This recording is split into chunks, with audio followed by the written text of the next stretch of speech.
Welcome to the Whale Scout podcast, everyone. My name is Whitney Negebauer. Today, we are going to be talking about Orca Action Month.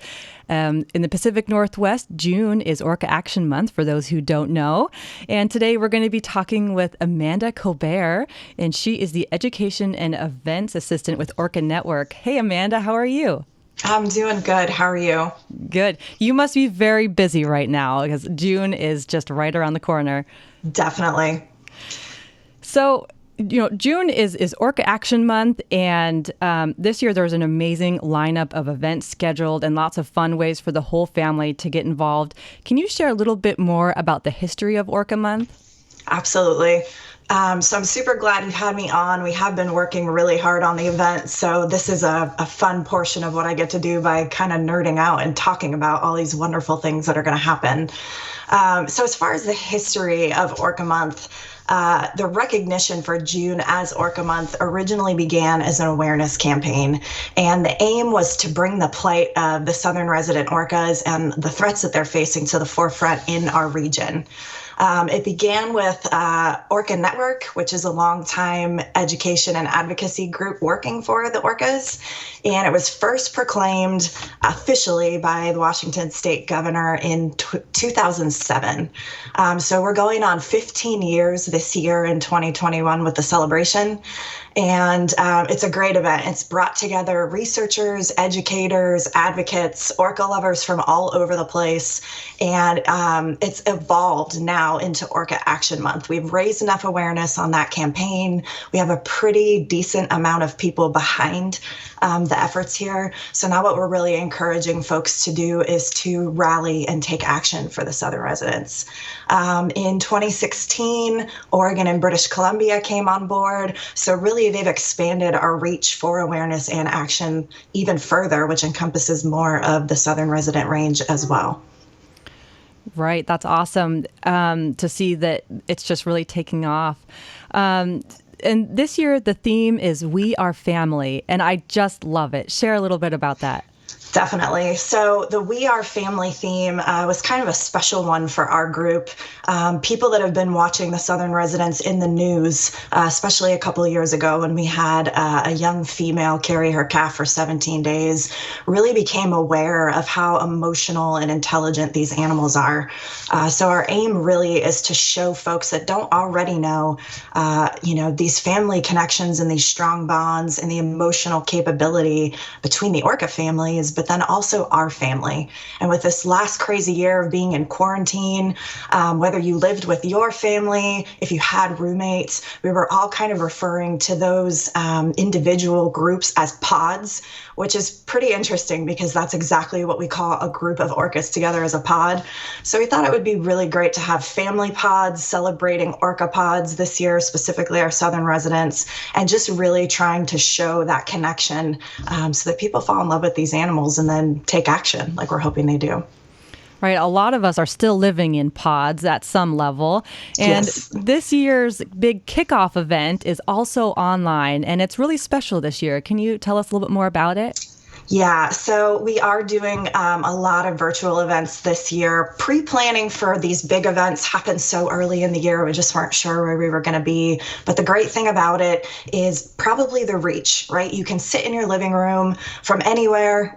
We've had folks from even across the country who, would normally travel out here, say that they're so glad that they don't have to spend the money, right, to get on a plane, accommodations. But the reason that the kickoff event for us is a really special thing during Orca Month is it's bringing together so many different people. So we have legislators that are getting on board, agencies, scientists, and orca experts that are going to lead us through some really great talks. We've got videos for orcas from all around the world so that we can show you how unique the southern residents are versus all the different communities you can find around the globe.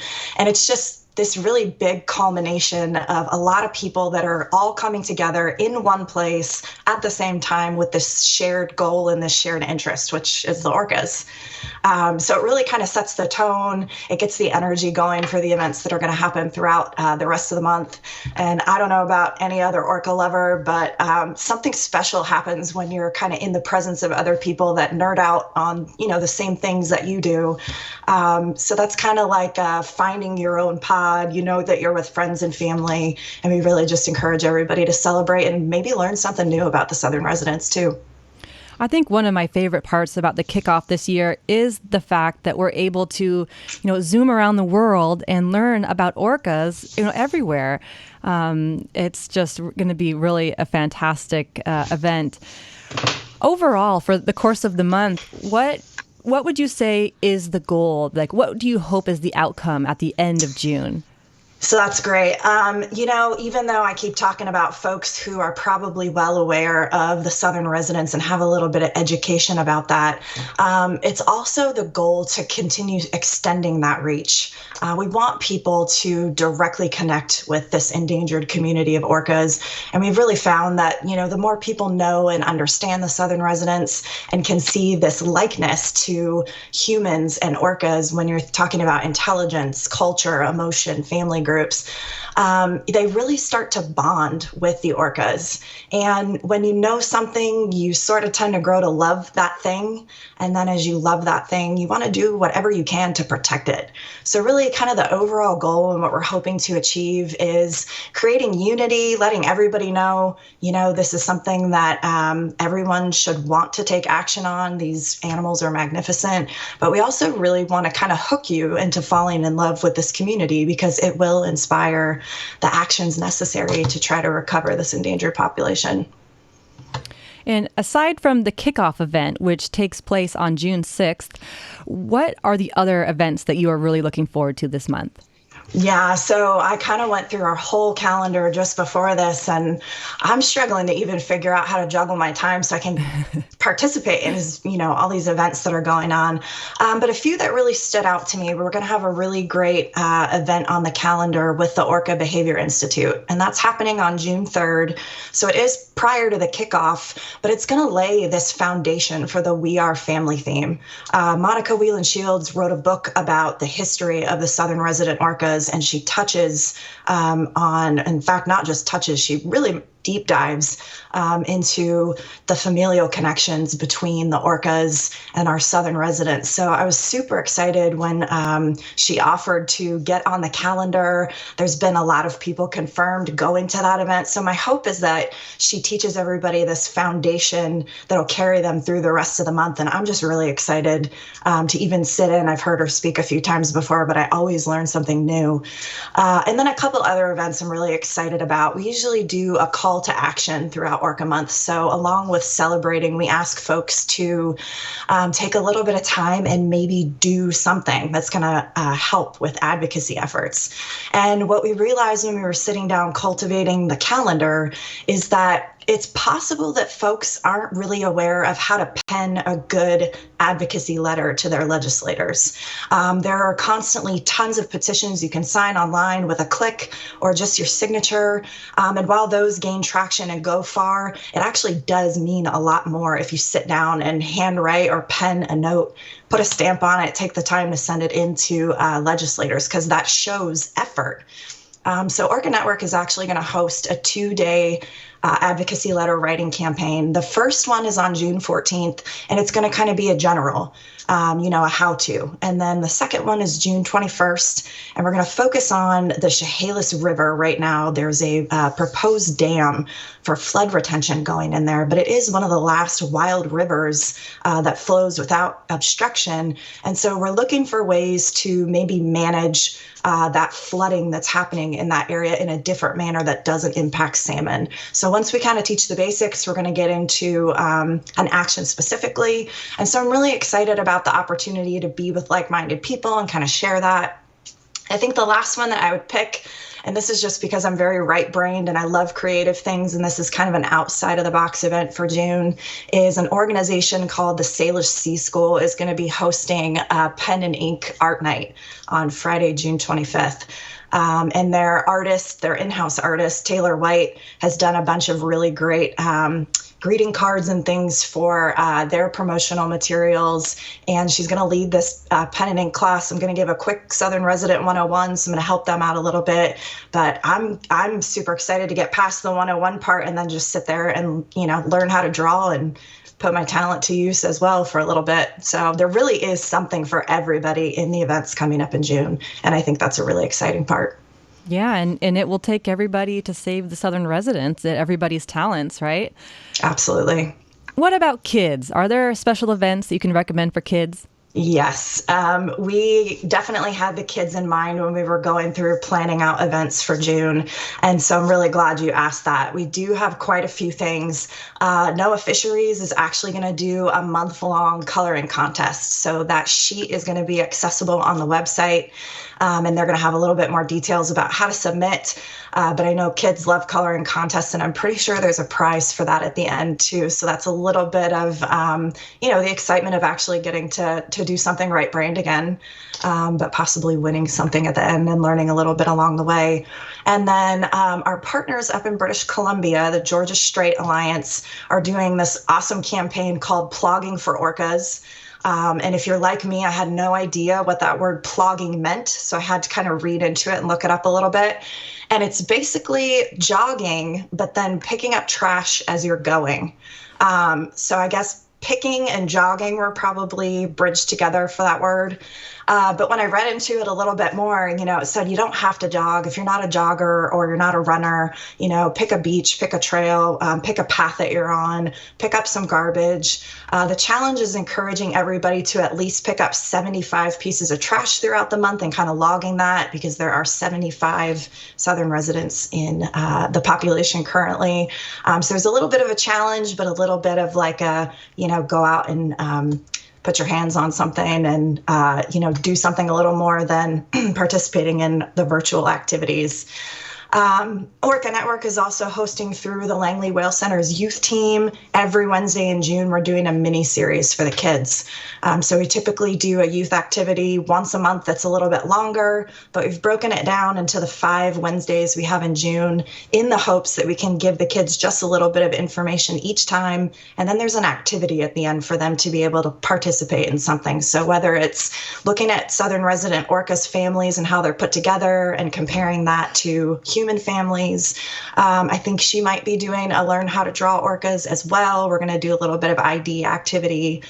So it's going to be really great for the kids to kind of get to know the orcas on their level and on a personal level.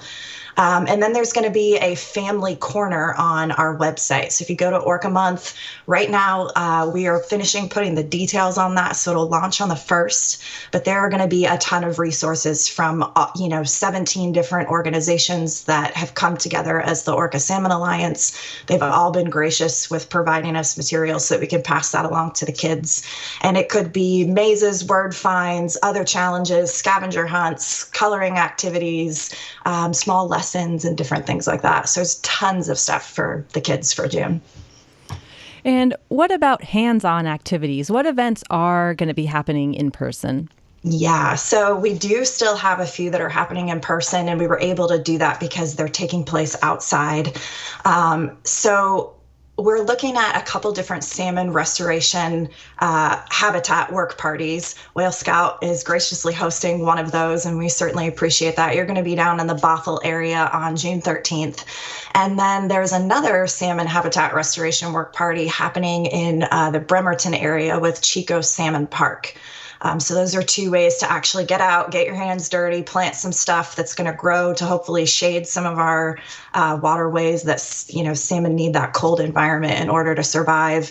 And if we've got more salmon, we've got more food for our Southern residents. That's definitely a really great recovery action for people to actually do something. A couple of the other in-person and outside events, Washington Environmental Council on Saturdays throughout the month of June is doing a kayak tour with a guest speaker. I believe that's happening in West Seattle. So there's more details on the Orca Month webpage on how to get registered, where to meet, times and things like that.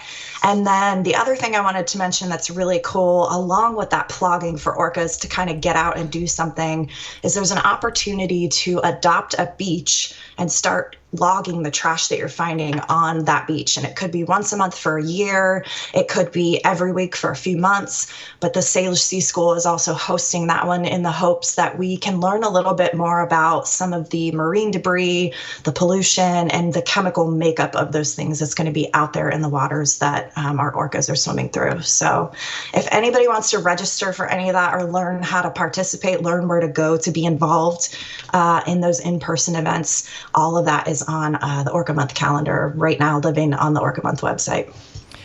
Yes, and if you're overwhelmed like I am, I suggest that you go to the website, which is www.orcamonth.com. And the website is beautiful. You can learn all about Orca Month, and the online calendar is also beautiful. If you could make a calendar beautiful, you've managed to do it. And you can see all of the different events and activities just beautifully displayed. Go there now, and I know that things are being added every single day. Yes. So, yeah. Yeah. And I've worked with a wonderful team of women. Cindy Hansen is our education and advocacy coordinator at Orca Network. And Susan Anderson with Wild Orca has been our communications manager. So she's responsible for that beautiful website that you see there. We couldn't have done that part without her. And it's kind of been, a collective group effort to get this off the ground. But we've had a lot of fun in the process, and we're really hoping that everybody's going to have fun throughout the month of June. And, anytime the Southern residents are involved, it is a good time. So. Absolutely. Well, Amanda, I want to thank you so much for chatting with me today. And for everyone out there that is watching on YouTube, at the end of this, we are going to show a video which highlights and sort of gets people all pepped up and ready to go for Orca Month. So if you are watching on YouTube, which I suggest that you do and subscribe, you will be able to watch that at the end of this episode. And is there anything else that you wanted to add, Amanda? I just hope to see a ton of people on some of these virtual events and then getting their hands dirty with planting and picking up trash. So I encourage you guys, if you've never participated in Orca Month before, I know it's a little different this year with a lot of virtual events, but I really think that there's something for everybody and that it'll be a great learning experience and a great chance to actually physically do something that can help the Southern residents. Yes, absolutely. I cannot wait. Thank you so much for chatting today. Hey, thanks for having me.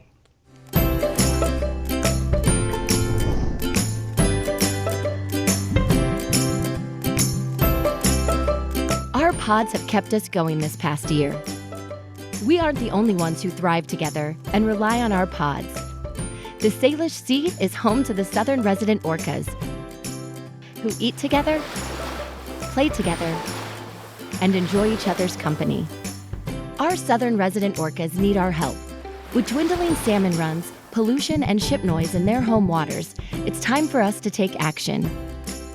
So this Orca Month, join us for online events. Let's celebrate with our pods while protecting theirs. Join our events throughout the month of June. Visit www.orcamonth.com to find out more about Orca Month.